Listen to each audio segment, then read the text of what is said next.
Now, riding for Her Majesty was always a pleasure because when you put those iconic colours on, you always felt important. You felt better. You felt better in yourself, and you were, in a world where you were riding for the most famous women in the whole wide world, and you just felt special to be putting those colours on. And when you won, it was even better because. In the saying goes in horse racing, hats off when the Queen, and hats go up in the air when the Queen has a winner.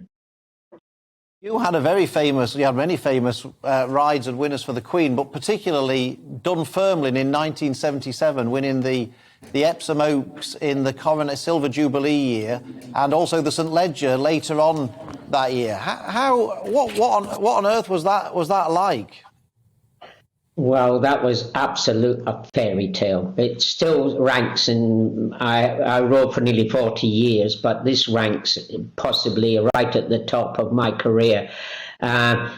Silver Jubilee week, I rode a filly in the Epsom Oaks called Dunfermline, and the fairy tale happened. Jubilee week, and there we are. Unfortunately, Her Majesty didn't turn up at Epsom because she was too busy doing other things. But there was one person who did not miss it, and that was the Queen Mother. She was there to witness Dunfermline winning, and it was just a fairy tale coming true.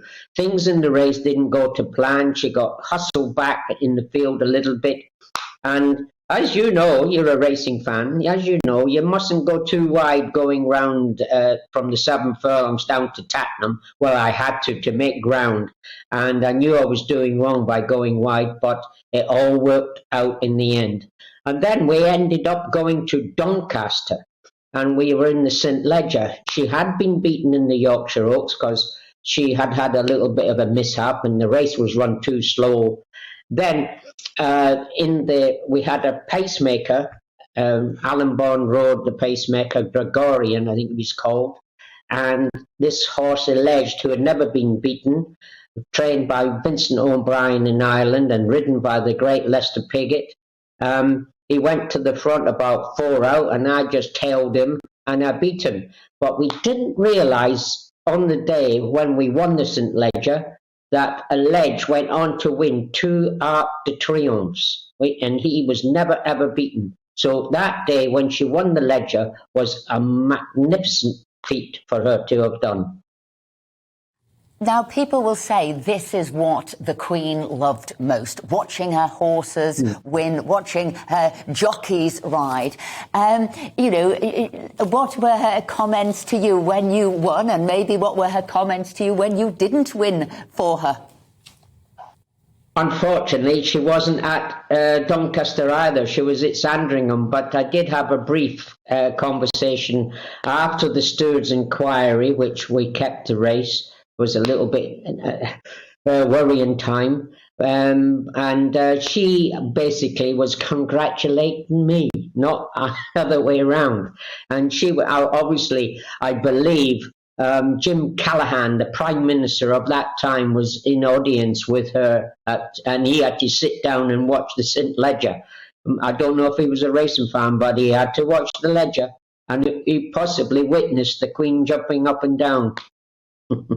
Well, there are many stories about that where she's locked herself into a room and watched the race. What was that story, Philip? Yeah, I don't know if you saw it, Willie, but Nicky Henderson had a piece in the Racing Post last week where he said that the Queen told him that Nicky had trained a winner for him for Worcester, I think it was, and it was a close finish.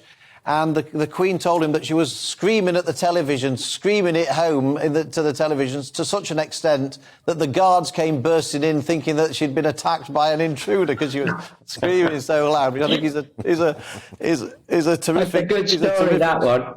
Yeah. But you're one of her favourite... That just shows you that she is just a normal, happy person that behaves just the same way as we all do. But unfortunately, she's a ruler, and she can't be seen to be doing silly things in life like we all do.